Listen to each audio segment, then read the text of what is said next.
Baik, Assalamualaikum warahmatullahi wabarakatuh. Alhamdulillahirrahmanirrahim. Pada kesempatan malam hari ini, malam yang begitu indah, terlebih dahulu perkenalkan, nama saya Muhammad Ilham Hakiki. Nama saya Muhammad Ilham Hakiki dari Prodi HKI. Dan di sini saya akan menjelaskan sedikit ya tentang apa itu fatwa, apa itu jurisprudensi di dalam hukum keluarga Islam. Oke, untuk pertama-tama, apa itu fatwa? Kita ambil dulu apa itu fatwa. Fatwa yaitu adalah menurut dari Ibnu Manzur, seperti kutipan di dalam Syamsul Anwar, bahwasanya fatwa itu adalah penjelasan masalah hukum yang problematik, yang mana berasal dari kata al-fata yang berarti anak muda yang baru tumbuh dan kuat. Dalam pengertian bahasa ini, yaitu mencerminkan bahwasanya fatwa itu merupakan penjelasan bagi suatu masalah yang mana masalah itu baru timbul, baru ada, dan tidak ada hukum mengenai hal tersebut sebelumnya. Nah, jadi fatwa itu adalah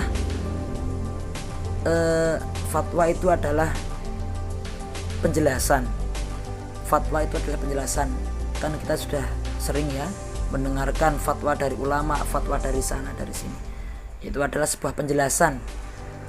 Sebuah penjelasan yang mana penjelasan tersebut menjelaskan suatu masalah yang mana masalah itu baru muncul dan tidak ada hukum mengenai hal tersebut sebelumnya, yaitu adalah fatwa. Secara istilah, fatwa itu adalah sebuah jawaban resmi dari sebuah pertanyaan, persoalan penting menyangkut norma atau hukum yang diberikan oleh seseorang yang mempunyai otoritas untuk melakukannya. Nah, untuk otoritas ini biasanya kemudian dipegang oleh seorang yang lazim. Seorang yang lazim itu maksudnya gimana? Seorang yang khusus, yang berhak, yang mana disebut dengan mufti. Mufti itu adalah orang yang berfatwa. Jadi orang yang memberikan fatwa itu adalah namanya mufti. Nah, sedangkan orang yang diberi fatwa itu namanya apa?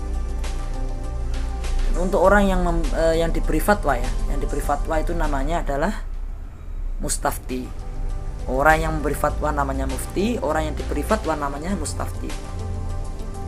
Yusuf Al-Qaradawi mengungkapkan bahwasanya ifta atau pemberi fatwa merupakan penjelasan hukum syariat tentang suatu persoalan sebagai jawaban terhadap pertanyaan seseorang penanya, baik yang jelas maupun yang samar, yang individu maupun yang kolektif.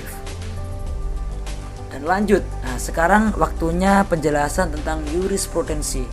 Jurisprudensi itu adalah keputusan-keputusan dari hakim terdahulu untuk menghadapi suatu permasalahan perkara yang tidak ada diatur di dalam undang-undang.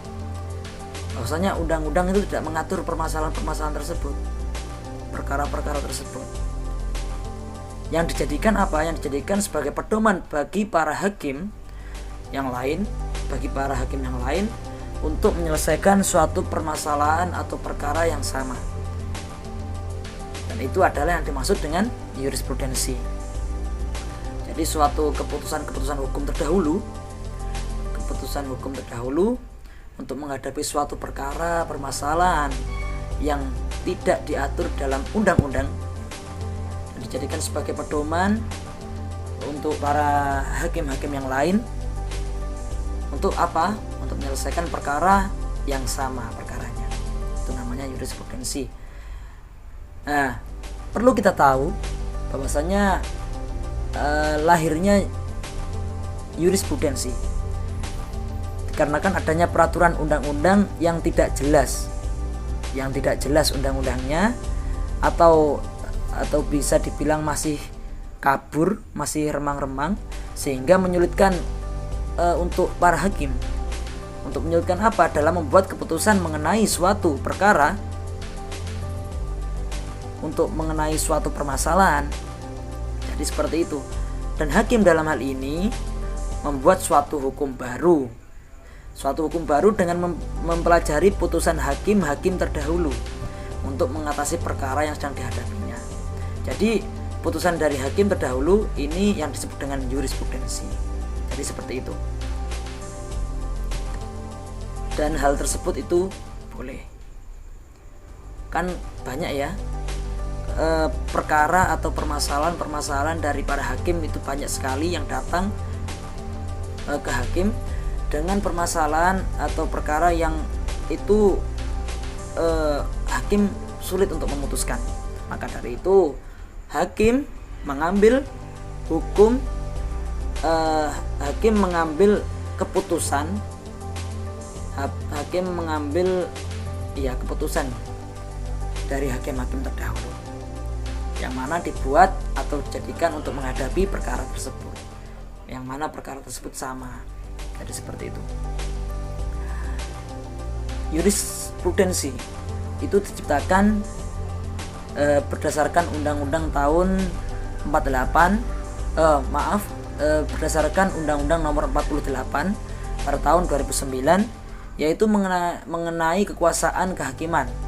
Undang-undang ini menyatakan bahwasanya apa? Pengadilan tidak boleh menolak untuk memeriksa perkara, mengadili perkara dengan memutuskan perkara yang diajukan dengan alasan hukum tidak ada atau hukum kabur, hukum kurang jelas. Nah, tidak boleh, hal seperti ini tidak boleh. Maka dari itu harus diputuskan. Nah, jadi seperti itu. Bagi para hakim itu harus tidak boleh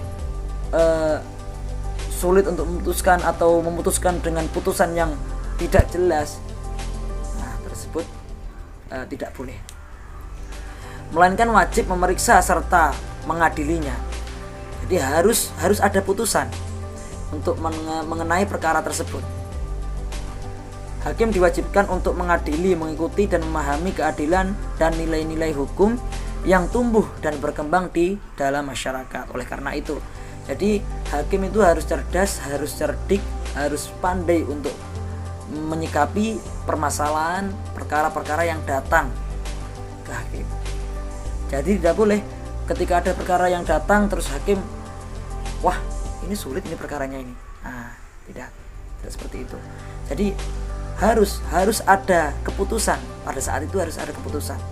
Maka dari itu hakim dituntut untuk memahami, mengadili dari nilai-nilai hukum yang tumbuh dan berkembang di masyarakat. Dan di sini macam-macam jurisprudensi itu ada 4. Yang mana pertama jurisprudensi tetap. Apa itu jurisprudensi tetap? Yaitu suatu keputusan dari hakim yang terjadi oleh karena rangkaian putusan yang sama yang dijadikan sebagai pusat dasar bagi pengadilan untuk memutuskan suatu perkara. Itu adalah jurisprudensi tetap. Yang kedua, jurisprudensi tidak tetap, yaitu adalah suatu putusan dari hakim terdahulu yang tidak dijadikan sebagai dasar bagi pengadilan. Yang selanjutnya jurisprudensi semi yuridis, yaitu semua penetapan pengadilan yang didasarkan pada permohonan seseorang yang berlaku khusus hanya pada pemohon. Seperti contoh penetapan status anak. Hal ini masuk ke jurisprudensi semi yuridis. Yang terakhir yaitu adalah jurisprudensi administratif. Adalah SEMA. Apa itu SEMA? Yaitu surat edaran Mahkamah Agung yang berlaku hanya secara administratif dan mengikat intern di dalam lingkup pengadilan. Dan untuk asas-asas jurisprudensi itu ada 2. Yang mana yang pertama yaitu adalah presenden, asas presenden, dan yang kedua yaitu adalah asas bebas. Dua-duanya ini adalah asas jurisprudensi. Sekarang masuk ke materi berikutnya yaitu adalah konsep al-qadha dalam Islam. Dalam Abdul Manan itu menjelaskan bahwasanya al-qadha itu berarti peradilan dan dapat pula berarti pengadilan. Pengertian al-qadha dalam pengertian peradilan adalah kekuasaan negara dalam menerima, memeriksa, mengadili, menyelesaikan perkara tertentu antara orang Islam untuk menegakkan hukum dan keadilan berdasarkan hukum yang telah ditetapkan di dalam Al-Quran dan hadis dan juga ijma' para mujtahid untuk ijtihadnya para mujtahid. Dalam hukumnya terdapat dalam surah An-Nisa. Jadi ini adalah dasar hukum dari al-qadha atau pengadilan itu terdapat dalam surat An-Nisa ayat 58, An-Nisa ayat 58 dan juga 135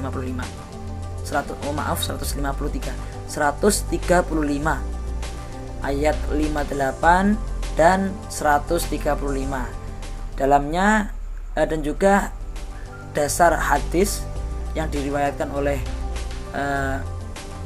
Buraidah tentang hakim dan juga hadis yang diriwayatkan oleh Abu Hurairah. Syarat-syarat qadhi dan juga adabul qadhi, yaitu adalah Islam, lelaki balik berakal, kredibilitas, individu sempurna panca inderanya, berpengetahuan yang luas, karena ini adalah sebuah qadhi atau hakim yang mana harus mempunyai pengetahuan yang sangat luas. Dan sedangkan adabul qadhi atau tingkah dari hakim, tingkah laku, yaitu harus terpuji, baik, harus dilakukan oleh seorang qadhi dalam berinteraksi sesama manusia dan menjalankan tugasnya. Untuk selanjutnya yaitu adalah qanun. Dasarnya adalah ra'yu. Apa itu ra'yu? Adalah produk manusia. Qanun itu adalah dasarnya produk dari manusia dan dibuatnya berdasarkan ikut campurnya kekuasaan negara. Qanun ini merupakan hukum yang dibuat dengan ikut campurnya kekuasaan negara dalam menyelesaikan perkara tertentu. Jadi contohnya itu adalah contoh mudah kayak di Aceh. Nah, kayak di Aceh itu bukan hukum dari negara, tapi itu namanya apa? Qanun, yang mana itu adalah produknya manusia, buatan manusia, ciptaan manusia, akal ide dari manusia yang dibuat berdasarkan ikut campurnya kekuasaan negara. Contoh yang lain adalah qanun muamalah, qanun ahwalus syahsiyah, qanun jinayah, dan masih banyak lagi. Untuk selanjutnya, menginjak selanjutnya yaitu adalah tentang posisi fatwa dan jurisprudensi di dalam sistem hukum di Indonesia. Jurisprudensi merupakan salah satu dari sumber hukum formil di Indonesia, memiliki kedudukan penting dalam pembentukan hukum baru. Jadi sangat penting dan berkedudukan dalam membentuk hukum baru yang berlaku secara umum berdasarkan parameter keadilan, kepastian hukum, dan kemanfaatan. Dengan adanya pedoman atau pegangan yang ada dalam jurisprudensi tersebut, maka akan timbul sikap pengadilan. Dan fungsi dari jurisprudensi dapat dilakukan antara lain untuk memulai penegasan kualifikasi jurisprudensi. Fatwa. Sekarang fatwa MUI. Contohnya fatwa MUI bukanlah hukum negara yang punya kedaulatan yang bisa dipaksa bagi seluruh rakyat. Tapi fatwa MUI juga tidak mempunyai sanksi dan tidak harus ditaati oleh seluruh warga negara. Sebagai sebuah kekuatan sosial politik yang ada dalam infrastruktur ketaatan negara, fatwa MUI hanya mengikat dan ditaati oleh komunitas umat Islam, hanya mengikat saja. Dan legalitas fatwa MUI tidak bisa memaksa, harus ditaati oleh seluruh umat Islam. Dari sudut konstitusi dan hukum, fatwa MUI tidak mengikat dan tidak bisa dipaksa melalui penegakan hukum.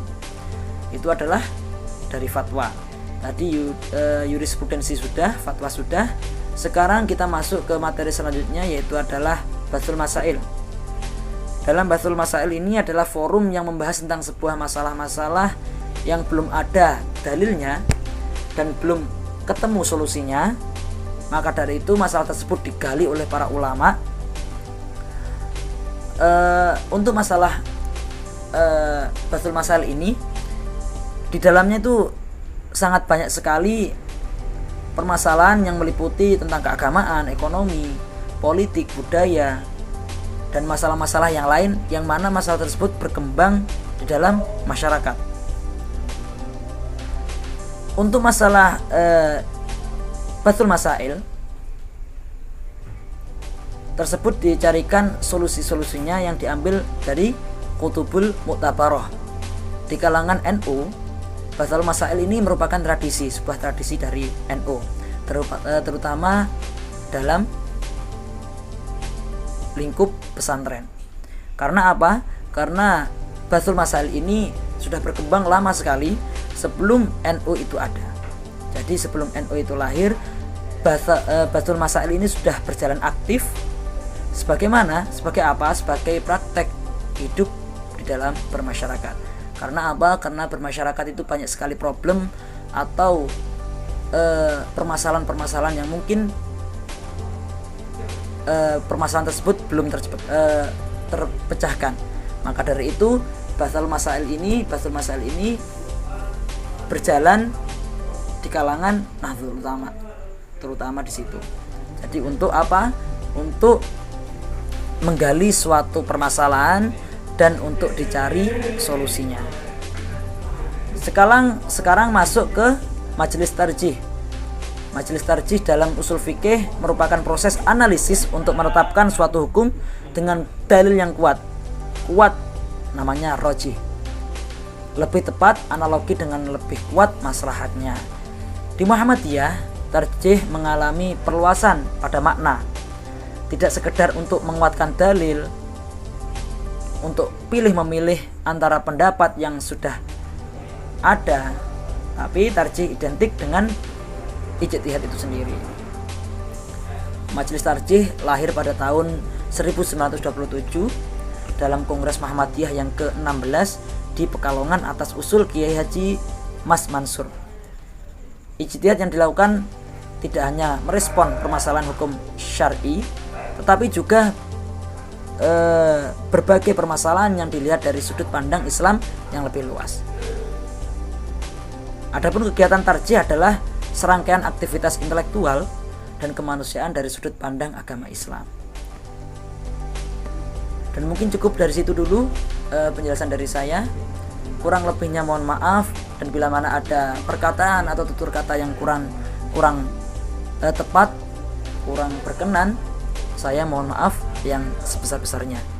Cukup sekian dari saya. Wabillahi taufiq wal hidayah. Wassalamualaikum warahmatullahi wabarakatuh.